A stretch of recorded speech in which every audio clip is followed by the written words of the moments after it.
Nossas vidas nesta noite.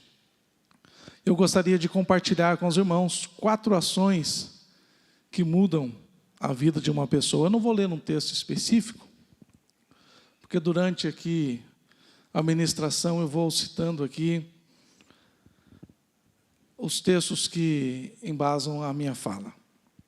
Nós temos aprendido que muitos pastores, eles têm uma ideia, pregadores têm uma ideia, um tema legal, e eles correm então para a Bíblia para achar argumentos que sustentem a sua fala. E este é o modo equivocado, errado, em que as pessoas estão tentando falar, ministrar a respeito de Deus e da sua palavra.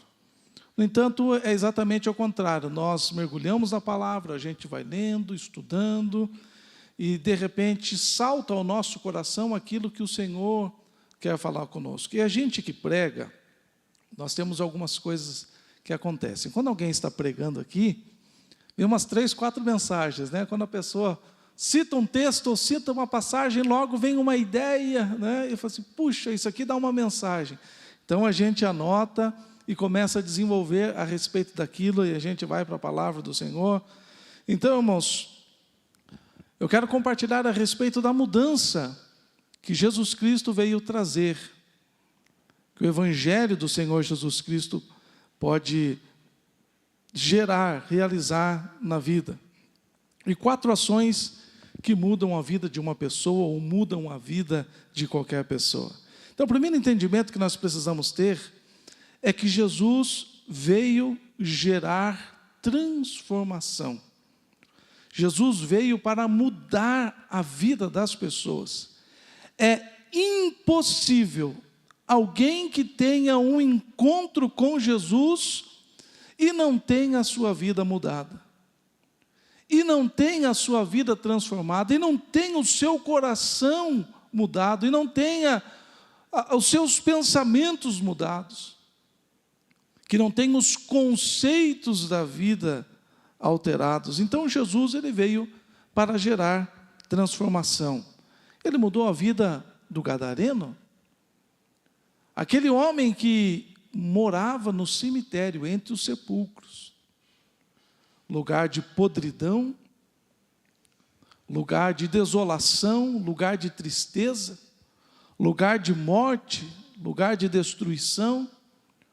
E ali ele vivia, ali ele dormia, ali ele se alimentava, preso por uma legião de demônios.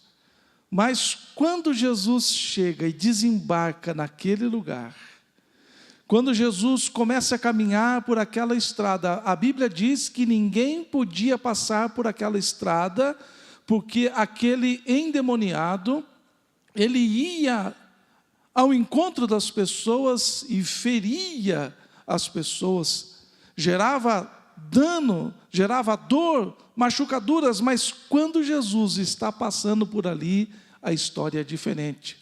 Os demônios vêm e se prostram diante daquele que é Senhor nos céus, daquele que é Senhor na terra. E a mudança gerou um impacto extraordinário, que aquele jovem gadareno, aquele homem gadareno, imediatamente agora ele está livre daquele mal. Jesus mudou a história de uma mulher pega em adultério. Enquanto aqueles homens queriam apedrejar aquela mulher, segundo a lei de Moisés, enquanto aqueles homens queriam uma palavra de condenação de Jesus, enquanto aqueles homens queriam que Jesus condenasse aquela mulher que estava envolvida nos seus prazeres, na concupiscência da carne, dos olhos, que estava entregue à prostituição, mas o encontro de Jesus foi transformador. Jesus disse, eu não te condeno, mas vá, porque a tua vida está mudada. Vá e não peques mais, porque o teu encontro neste momento gerou uma transformação. Você não precisa mais dessas práticas para ter a alegria da vida. Jesus encontrou o Zaqueu, o publicano, que estava levando uma vida de luxo, de riqueza, mas que a paz não existia, o sentido da vida não existia, a alegria de viver estava ausente. Mas quando Zaqueu olha aos olhos do Senhor Jesus, quando o Senhor Jesus entra naquela casa, a mudança acontece. Jesus mudou a vida do cego Bartimeu, que estava largado à porta da entrada de Jericó, abandonado, na miséria, dependendo de que alguém lhe desse uma esmola. Mas Jesus mudou, trazendo muito mais do que a visão. O Senhor mudou a história daquele homem. Ele pôde voltar para a sua casa. Eu não sei se ele era casado ou solteiro, mas se fosse solteiro, agora ele poderia casar, porque poderia trabalhar e sustentar uma família. Se ele era casado e a sua família estava vivendo em miséria, não mais, porque agora o Senhor havia chegado e mudado aquela história. Hoje Jesus não está presencialmente, fisicamente entre nós, mas espiritualmente Ele diz: aonde houver 2 ou 3 reunidos em meu nome, ali estou. Ali eu me faço presente. E o meio pelo qual, o instrumento, o canal que o Senhor deixou como parâmetro para a mudança da nossa vida foi o seu Evangelho. E dentre tantas coisas que o Evangelho do Senhor Jesus Cristo nos ensina, existem 4 ações que podem mudar a vida de uma pessoa. E a primeira ação, a primeira coisa é a oração. A oração muda vida. A oração muda história.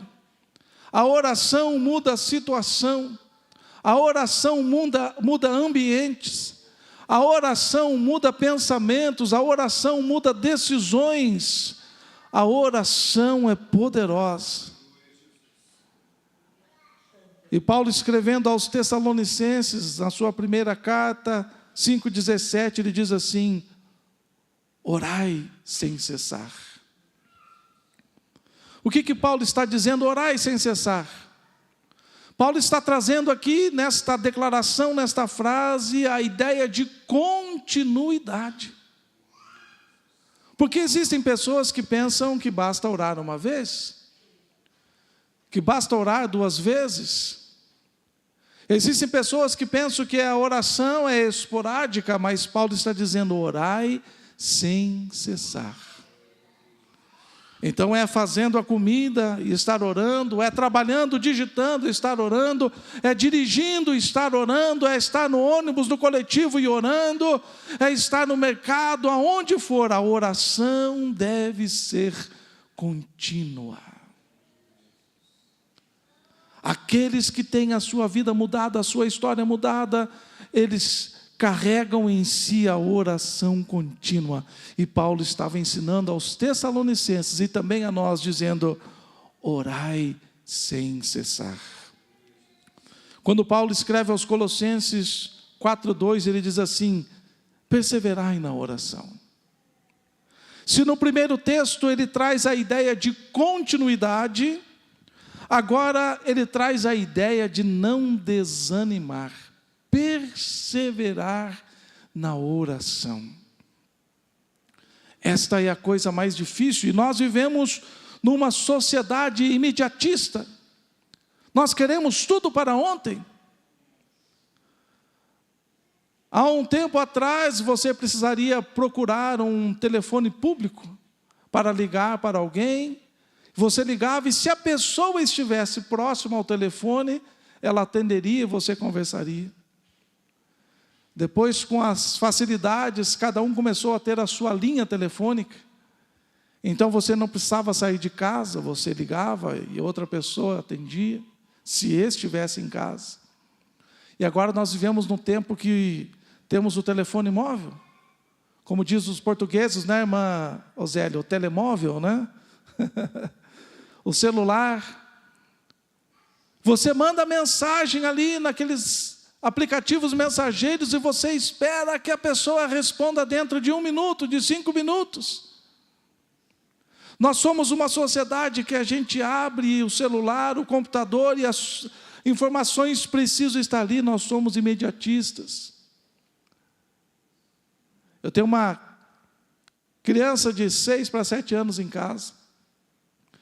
Esta semana eu estava conversando com a Denise, dizendo, nós precisamos limitar o uso da televisão e o uso do celular. Não é que nós temos TV aberta lá em casa, essa porcaria não entra lá, principalmente Rede Globo, né? Lá em casa ou é YouTube, ou é... Como é que é o nome? Vou fazer propaganda aqui. Netflix.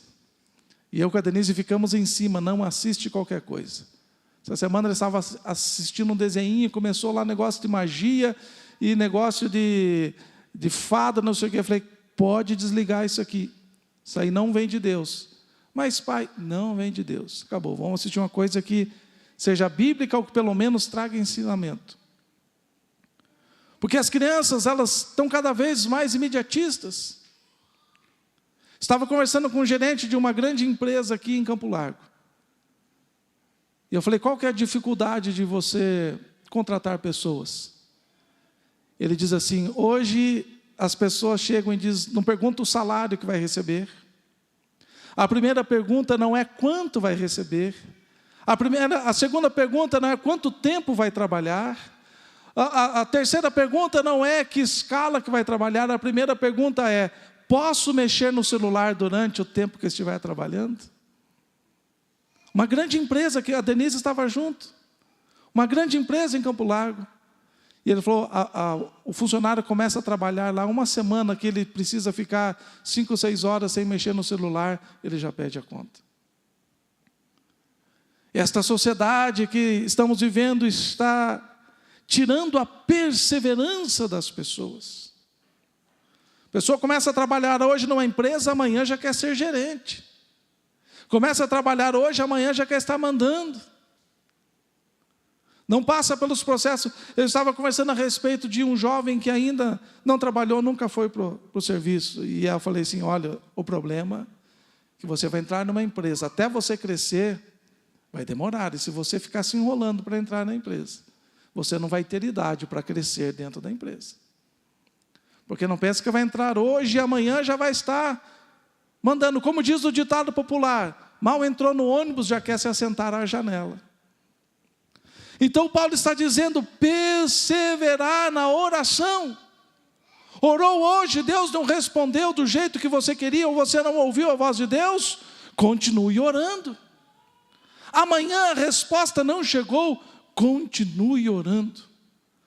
2024 está acabando, Deus não respondeu, Deus não atendeu o seu pedido, continue orando, perseverai na oração. Você pode mudar a sua vida, você pode mudar as circunstâncias da sua vida, você pode fazer cessar tempestades na sua vida, se você continuar orando, se você orar sem cessar, se você perseverar na oração. Segunda coisa, ou segunda ação que muda a vida de qualquer pessoa, a leitura da Bíblia. Isto é outra coisa que as pessoas, principalmente o brasileiro, de forma geral o brasileiro não lê livro. Você pega as estatísticas de livros vendidos nos Estados Unidos, na Europa, o Brasil quase não se vende livros.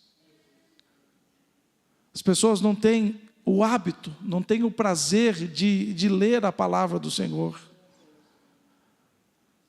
E o Salmo 119, 105 diz assim, lâmpada para os meus pés é a tua palavra e luz para o meu caminho. E eu fiquei parado neste salmo. Eu fiquei parado nesta parte desse salmo, lâmpada para os meus pés é a tua palavra e luz para os meus caminhos.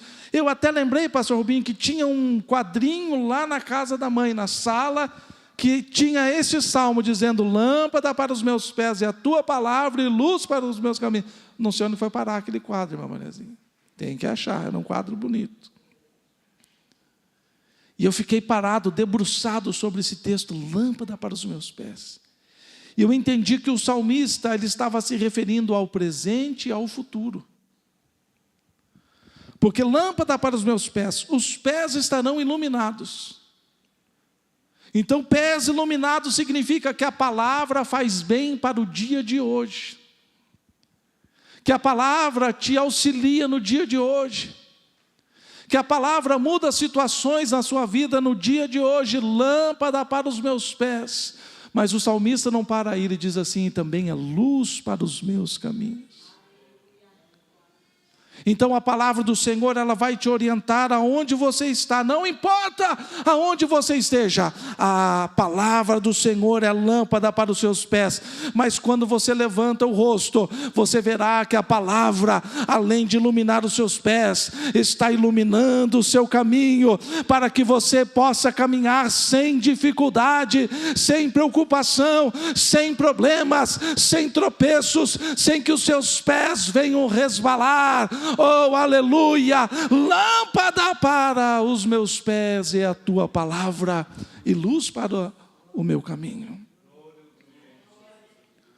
Paulo escrevendo ao jovem Timóteo, na sua segunda carta, 3,16, ele diz assim, toda a escritura é inspirada por Deus e útil para o ensino, para a repreensão, para a correção, para a educação na justiça, a fim de que o homem de Deus seja perfeito e perfeitamente habilitado para toda boa obra. Que coisa extraordinária, Paulo é maravilhoso. Paulo está fazendo uma declaração a respeito da palavra. É interessante que ele diz assim, toda a escritura é inspirada por Deus. Irmãos, é bom ler livro? É bom. Tem livros bons? Existem livros. Eu estou lendo 4 livros no momento, além da Bíblia. Só que eu tenho consciência muito clara que o livro é falível, que o livro está sujeito a contradições, que os livros estão sujeitos a heresias.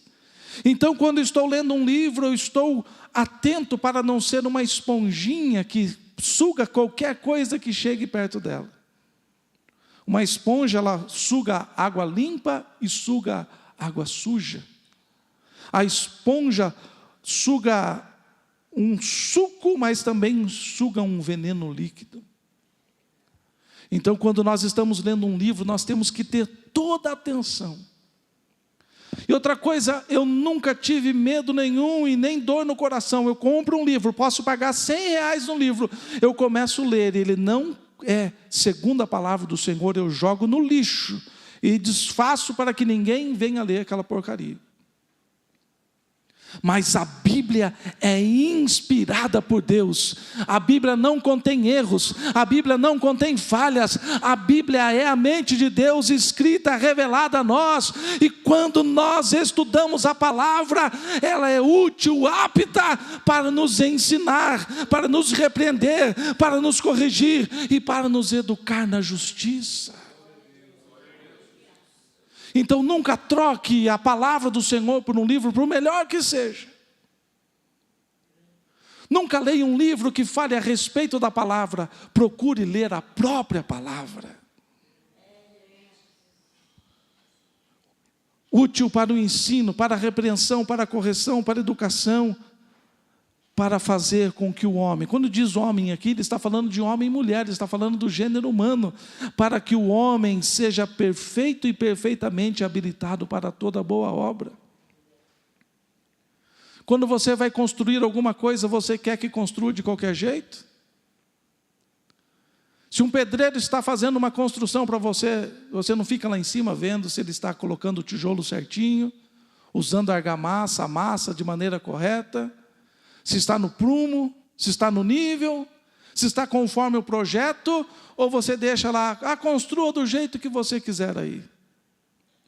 Daí você chega, a parede está fora do nível, fora do prumo, a porta não encaixa, a janela não dá certo, o encanamento não está funcionando. Eu lembro de um cliente nosso ali do estúdio, ele falou assim, estou trabalhando fizeram um condomínio de sobrados. Eu falei, a gente passa ali, é muito bonito. Ele falou assim, bonito, mas não vale nada. Tudo errado. Lembra bem, né, Denise? Os encanamentos não funcionam, a hidráulica não funciona, a energia não funciona, porque a pessoa que mandou construir morreu no meio da construção.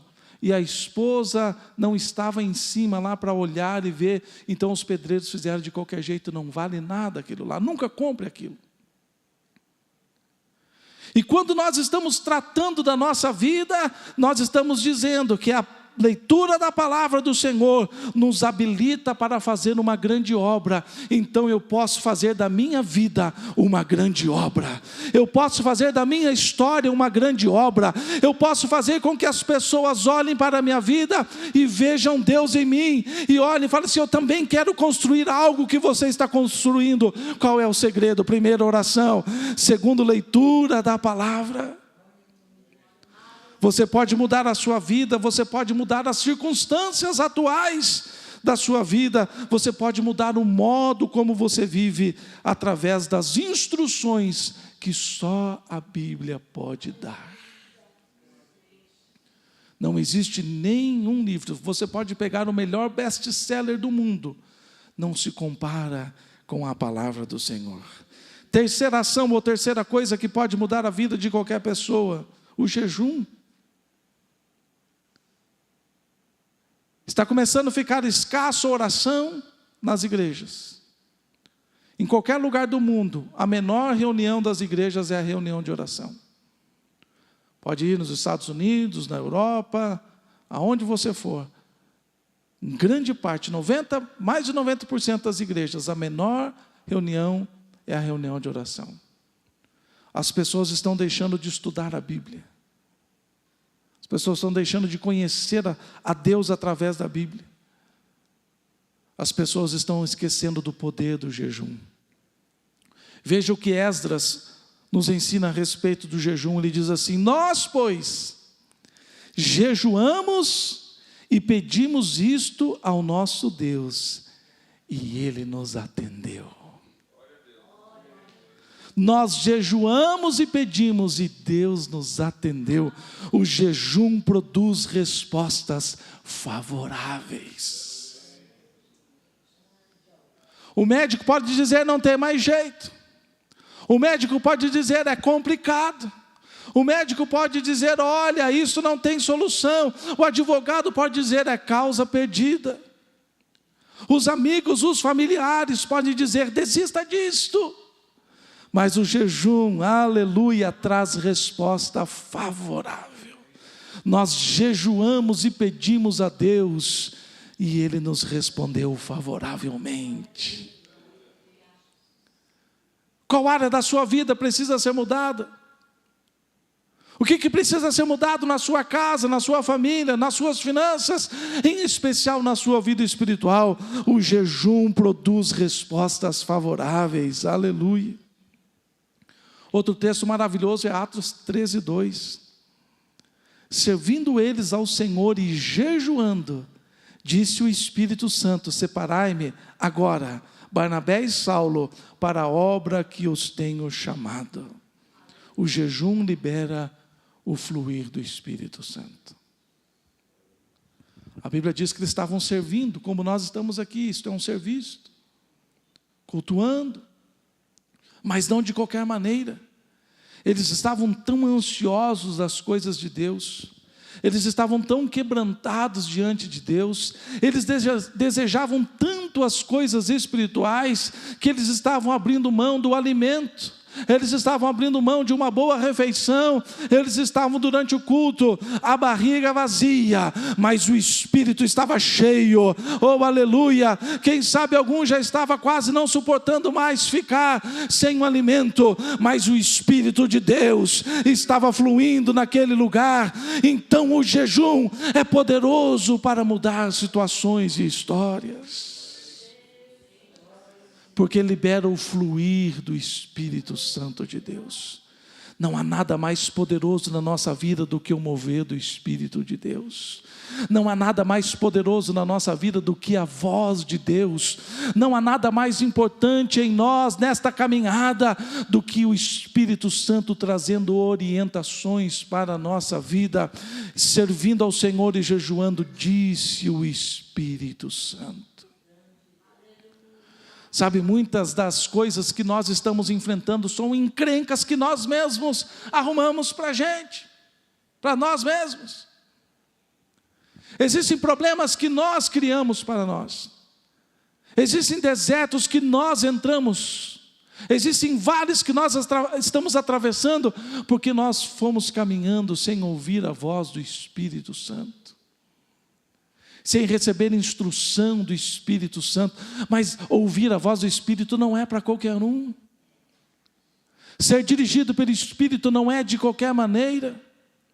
A gente vê, está se vulgarizando por aí, o Espírito me dirige, mas não ora, não lê a palavra, não jejua. Muitas pessoas estão nos púlpitos se dizendo profetas, quando são falsos profetas, dizendo, o Espírito me disse, quando o Espírito não disse nada, porque não existe oração, não existe estudo da palavra do Senhor, e não existe jejum.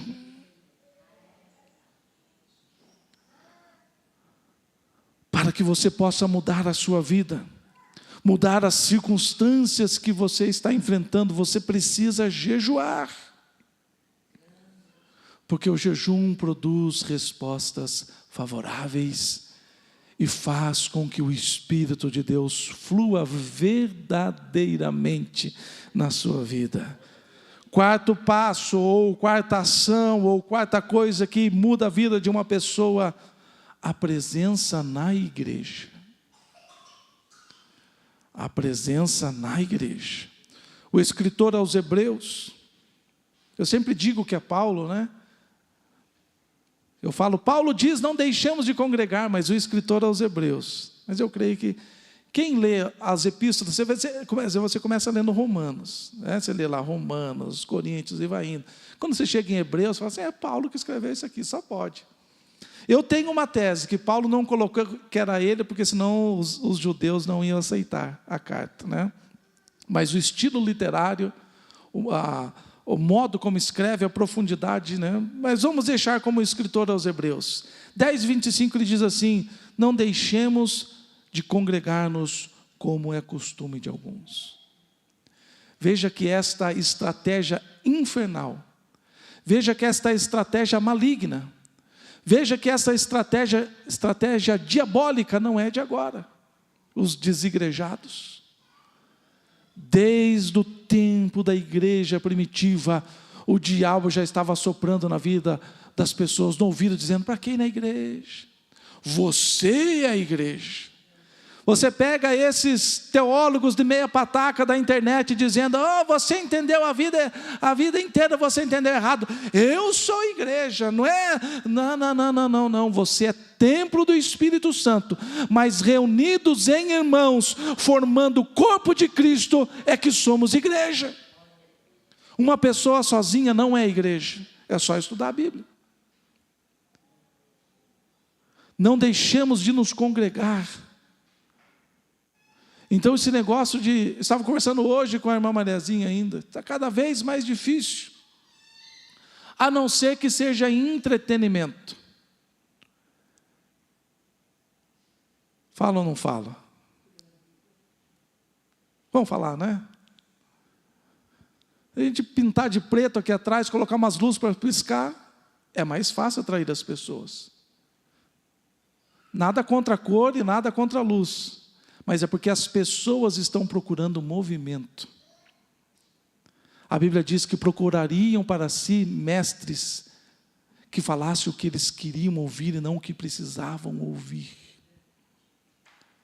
Então a igreja verdadeira está cada vez mais. Não estou falando contra, não estou dizendo que a parede preta não é de Deus, que a luz não é de Deus. Estou falando o motivo errado. O motivo errado. Então não deixe de congregar.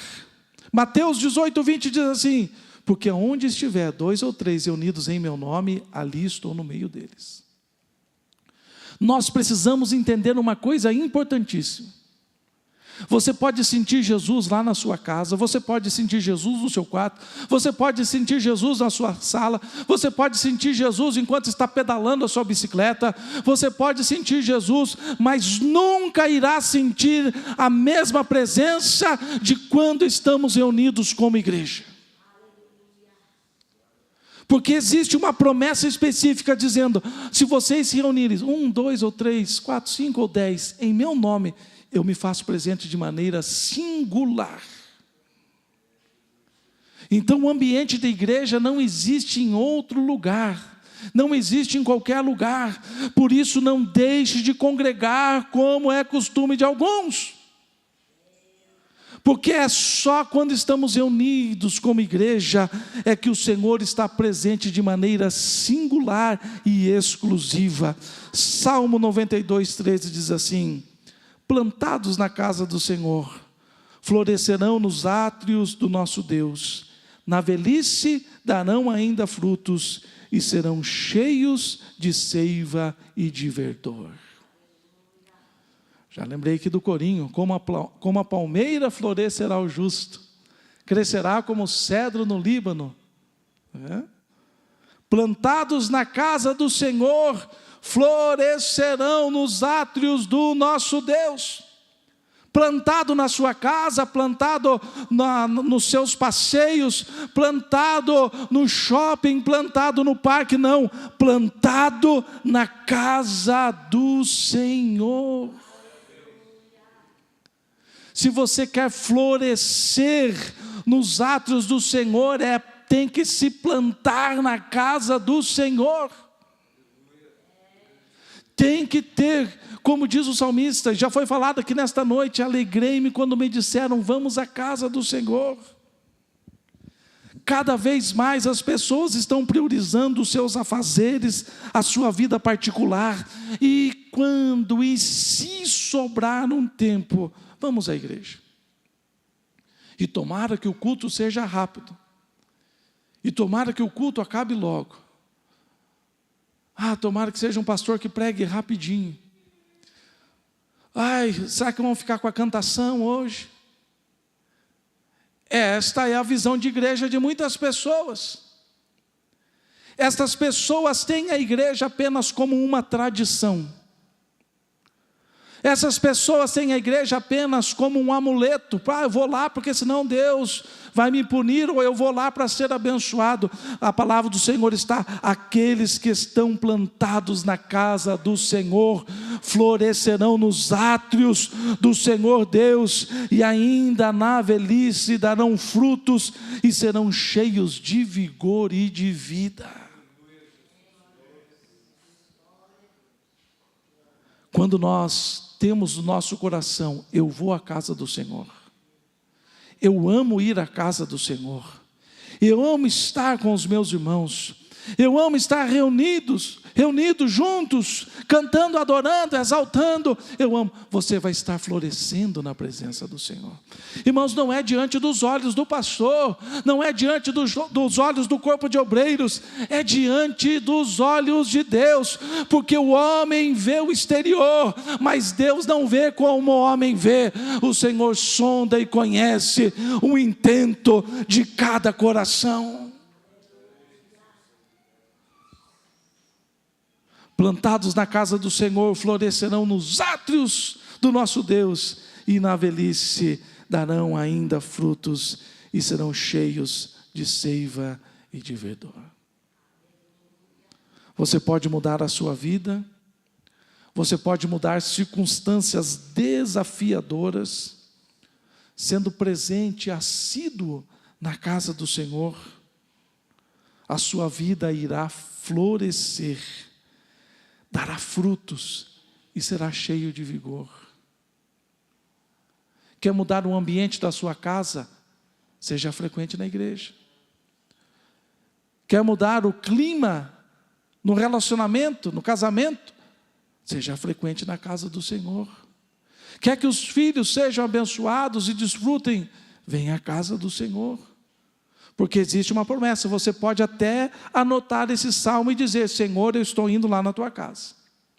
Senhor, eu amo ir na tua casa, eu não vou deixar de ir na tua casa, eu não vou deixar de congregar como é o costume de muitos, mas eu estou indo ali, Senhor, porque eu quero florescer, eu quero ver a minha casa florescer, eu quero ver o meu casamento florescer, eu quero ver as minhas finanças florescerem, eu quero ver a minha vida espiritual florescer, eu quero ver a minha vida ministerial florescer. Então, Senhor, eu estarei na tua casa, porque eu quero estar cheio de seiva e de verdor. Oh, aleluia! Jesus nos deixou o seu bendito evangelho, que é a fonte de transformação, de mudanças positivas em nossa vida. Dê ouvidos, siga estas instruções, seja fiel e viva o extraordinário de Deus. Entenda uma coisa: diante de Deus não tem jeitinho brasileiro. Eu sempre digo, eu posso chegar aqui na frente e dizer: eu sou um homem de oração, eu sou um homem de jejum, ou eu sou um homem dedicado à palavra do Senhor.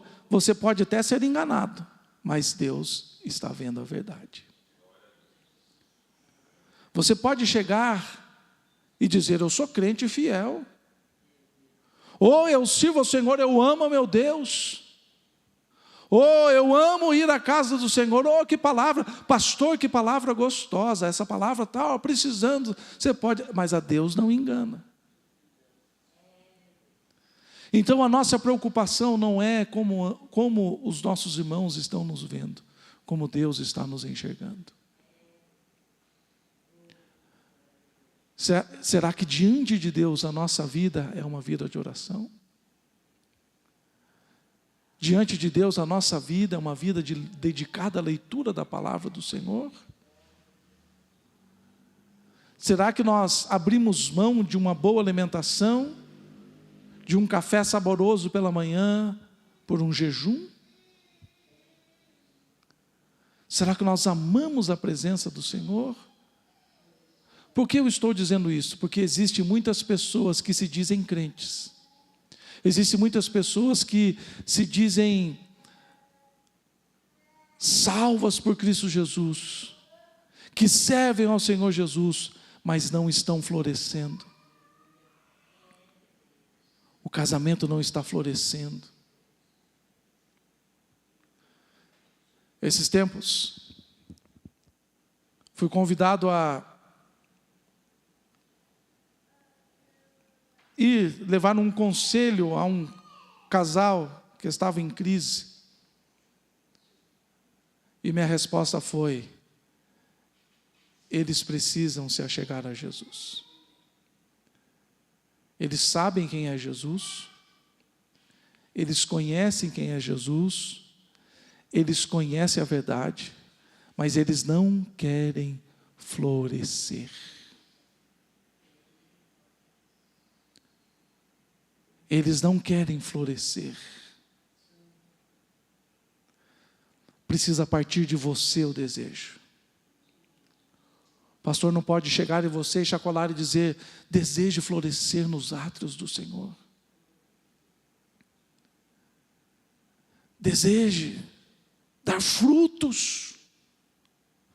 Como diz o texto aqui, vamos ler de novo: plantados na casa do Senhor, florescerão nos átrios, e na velhice ainda darão frutos. Qual é o fruto do seu casamento? Qual é o fruto do seu relacionamento esposo e esposa? Qual é o fruto do ambiente da sua casa? Qual é o seu fruto no seu trabalho? Qual é o seu fruto no relacionamento com os amigos? Qual é o seu fruto entre os seus familiares? O que você tem frutificado? Mas você pode mudar radicalmente a história da sua vida.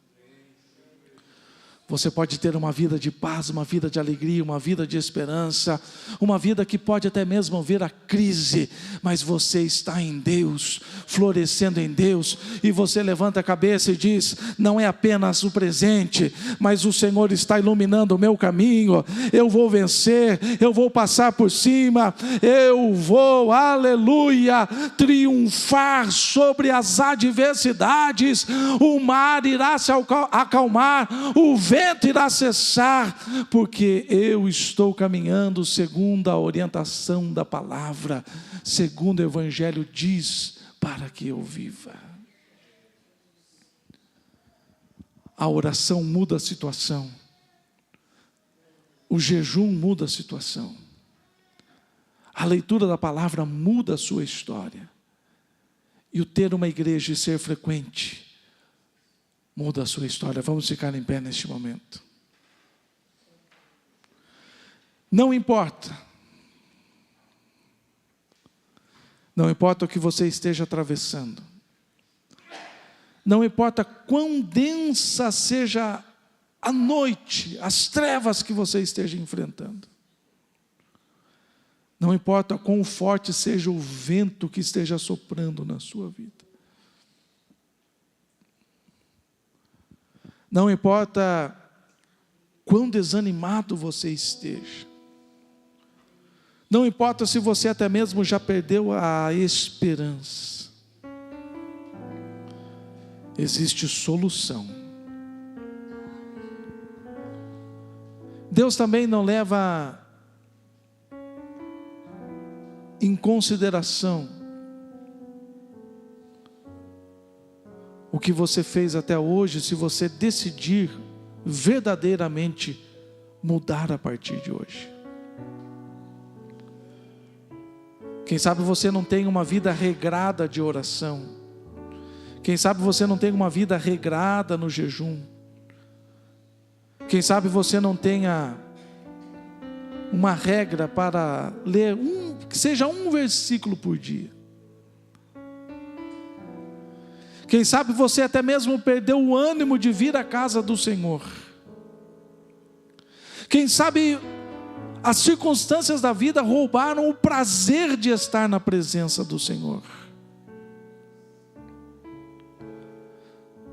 Quem sabe pessoas continuam vindo à igreja por medo de ir para o inferno. Quem sabe pessoas continuam vindo à casa do Senhor com medo de perder aquilo que Deus concedeu. Mas você deve amar a presença do Senhor. Você deve amar este momento, não importa se é meia hora, 40 minutos ou se é 3 horas de culto. Você deve amar a presença do Senhor.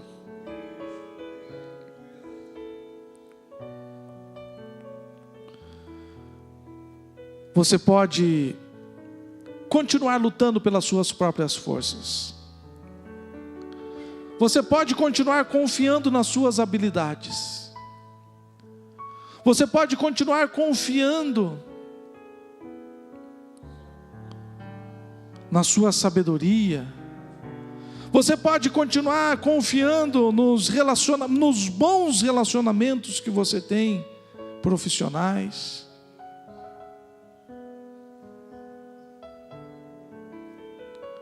Ou você pode ouvir nesta noite o Evangelho de Jesus Cristo, que diz: se você orar, se você jejuar, se você ler a palavra do Senhor, se você for frequente na igreja,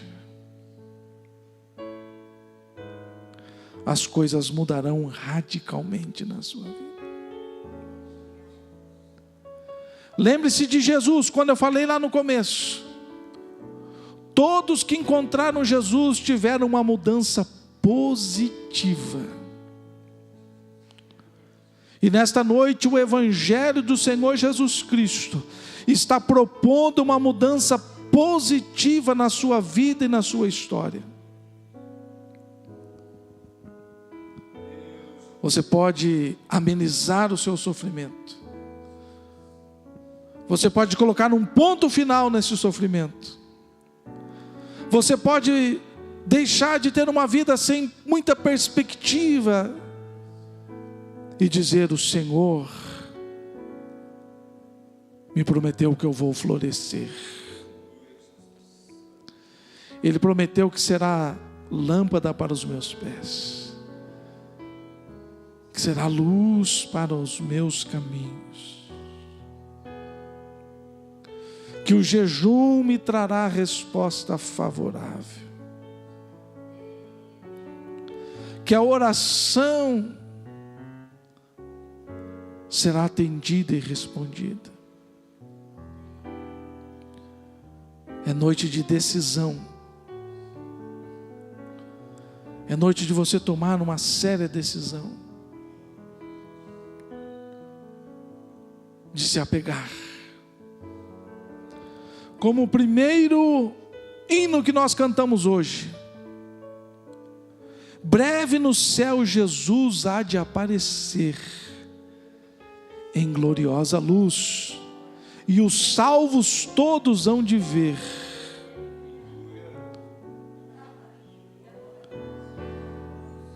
E neste dia não vai importar se você tem ou se você não tem. Vai importar como está a sua vida de oração, como está a sua vida de jejum, como está a sua vida de leitura, como está a sua frequência nos cultos. É isso que vai importar naquele dia. Porque você não será arrebatado por aquilo que você diz ser, por aquilo que você diz fazer, mas você será arrebatado se você for.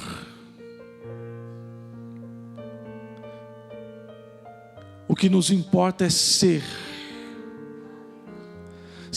o que o Evangelho nos diz para ser, viver do modo que o Evangelho nos diz para viver, para que possa ouvir o ressoar da chamada final.